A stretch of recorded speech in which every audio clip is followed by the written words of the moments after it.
they can protect their music, they can see who's using their music, and at the end, they can create the revenue from the usage of their music. A lot of people don't notice that it also covers video content, and start actually looking at your music as a part of your business, not just as a creative outlet. If you don't register those tracks, you're losing maybe on a potential revenue down the line that can be substantial for maybe pushing the release promo.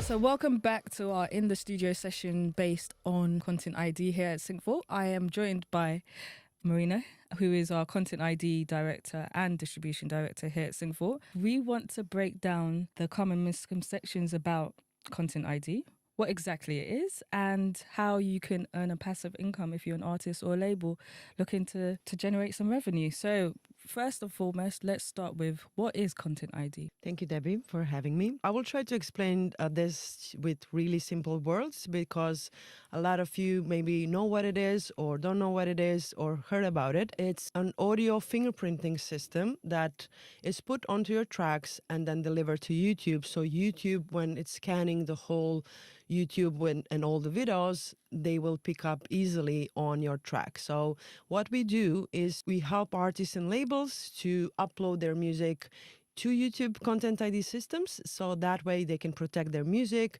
they can see who's using their music, and at the end, they can create the revenue from the usage of their music. Okay, great. That's a nice, simple explanation. Most people have to go online to find out, and it's quite structured. How did you get into understanding this explanation, or just into the area of Content ID? Yeah, I mean, I'm an artist my whole life almost. I was DJing before a lot and have my own label. So this is kind of where I started looking into that and learning more about it, because I was curious, as everyone, what it actually is. We all heard about it, but that was kind of my beginnings. And then when COVID hit, as I was touring a lot before that, all my gigs stopped. So I was a bit, what to do next? What's next for me? I was a bit depressed, I must say, at the beginning, because I thought it's done. My career is over. But then I started looking into how can I help my label grow in this period of really uncertainty, and everybody are a bit freaking out. So we started doing more of the YouTube podcast stuff. And this is where I learned more about how we can utilize the Content ID in the whole process and the whole ecosystem. Somewhere around summertime, 3 years back, I got a call from a friend that SyncVault is looking for somebody to manage their Content ID. And I didn't know enough, let's say, back then about it. But we were a great match, and we decided to go with it. And I started working as a Content ID manager for SyncVault from the day one. So I was very rookie at the beginnings and didn't know much, but thank God YouTube has a lot of certification courses that can help to get deeper. That was kind of my beginnings, where we started helping clients to track and monetize their music. And as I'm somebody who's really interested and passionate about passive income in general, it was really interesting to discover more about it for me. So that's why when I discovered the possibilities and the power of enabling or activating, let's say, your Content ID, I started really being passionate about helping other small artists and smaller labels to learn about this, and then to utilize it to the maximum of what's possible. Because I've saw so many smaller labels coming in and creating a lot of revenue that they even didn't know it exists. So for me, it was super exciting helping them, going from 0 to 20K a month, and we have so many case studies today after 3 years where a small artist will register their music, not even knowing how much they can earn, and then seeing the results and helping them to activate even more those revenues and those results. It's something I enjoy doing every day. Oh, well, there's a wealth of knowledge and insight you bring to the table. Let's talk and touch on the misconceptions about Content ID. You mentioned music with labels and artists. However, it doesn't always just cover that. branches into other and a lot of people don't notice that it also covers video content. So it's not only for artists and labels, but it's mostly used for them. But if you're a creator making your original content, you also can apply with that content to Content ID system and protect whoever else is maybe trying to steal or take your content and reuse it. We all know there's so many channels today that are just reusing the content and putting other songs on top of it. So it's really something that all creators, music or video, need to be careful about and registering their content as soon as possible. I mean. Okay, and with that, how difficult is it for an artist or a creator to actually use Content ID and monetize from it? Is it something that you provide? Yeah. I mean, a lot of people think it's some long process, complicated, but actually it's really simple. Yeah. So you have your tracks, you send us to us, we review your kind of socials, where you stand, and we import your music to YouTube, and then we monitor what's happening with your tracks, who is using them. We do all the claims for you, we do all the disputes for you. So we manage everything for you, but guided by you. So this is kind of where we're different, because we are very guided by the client, but also doing everything for them. Because there's a lot of services where you need to upload your music yourself, and then you don't know actually how to read the data that you're getting. Yeah. And this is why we kind of take control over your assets, because we know the copyright laws and all the kind of elements of how it works best. It's really simple. You send us your music with metadata, of course, the track names and RCS codes and that stuff, and then we can import it probably in 24 hours. We have a pretty fast turnaround. So also something people are not used to. On other places, they're waiting 2-3 weeks to get started, So we are very fast when you come in. We do the initial kind of conversation to see if we're a good fit. And then tomorrow your music can already be on YouTube. That's pretty quick. So I've got my music on the platform. What if, I'm just throwing this question out there, if I do a cover track?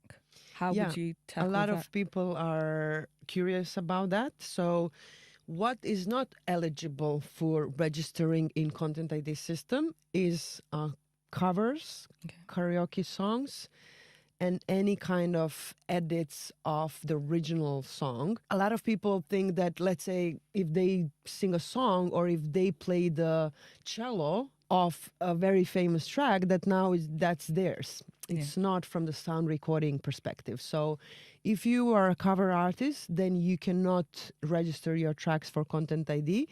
Or if you have karaoke songs or any kind of loops or strings or short pieces of content, like anything less than 30 seconds, it's not actually considered a track, let's say. So everything else that you made and own can be eligible, but anything that's kind of reused or coming from other sources, it's not allowed.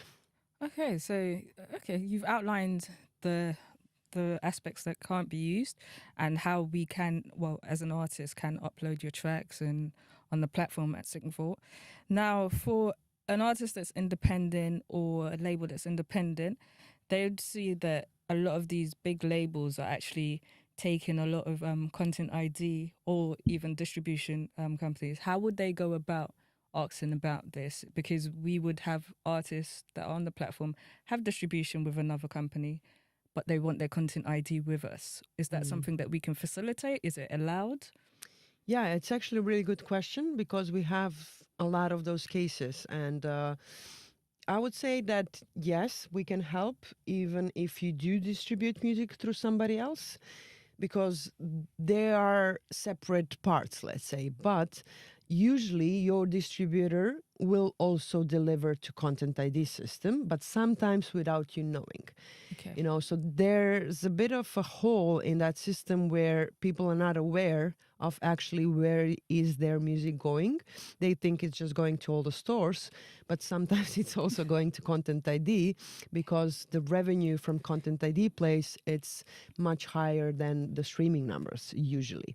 I mean the streaming revenue, not the streaming numbers itself. But I would say if you are a label or you already have that part covered for distribution, we can still give you a great deal and we can still work together in a case where you didn't turn it on, the Content ID part with the distribution partner. So every distributor can opt in or out of the Content ID or turn it on and off Okay. for you, but you have to know or request that, because if you don't mention it, probably it will get turned on without you knowing. Okay, that makes sense. So there's still a scope for us to work with. Yeah, and of course there are contracts, and if you already have a contract for Content ID and distribution, I would also advise people to check on the deal they're getting, how much is this distributor taking, which cut are they kind of allocating to themselves, and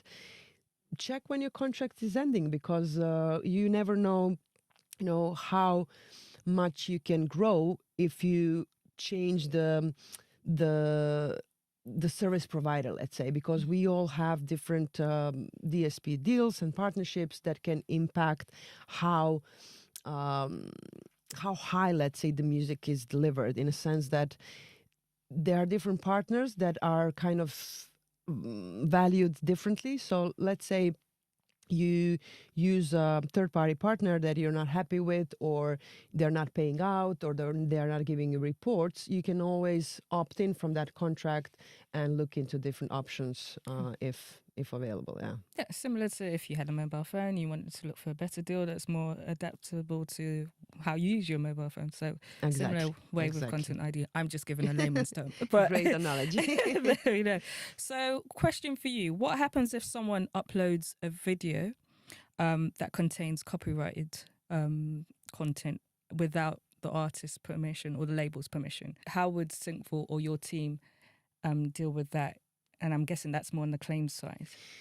Yeah, I mean, all depends on what clients who register those tracks, what they want. Because when you register your music with Content ID, you can choose different policies. So just a couple of them are monetize all, and we all know that. So whatever it grabs, it will monetize that track. The second one is track policy, where you can only see what's happening and track the usages of your music without actually creating any revenue from that. And there's also block policies, where labels decide, if somebody's using my track, I want you to block their video, because the track is so exclusive and they don't want it to be in, I don't know, hundreds of videos. But what we do differently also on this side is we help artists and labels who use, let's say, claim-free marketing strategy as a way of getting bigger reach, as a way of getting more people to notice you, because we all know creators are looking for claim-free music.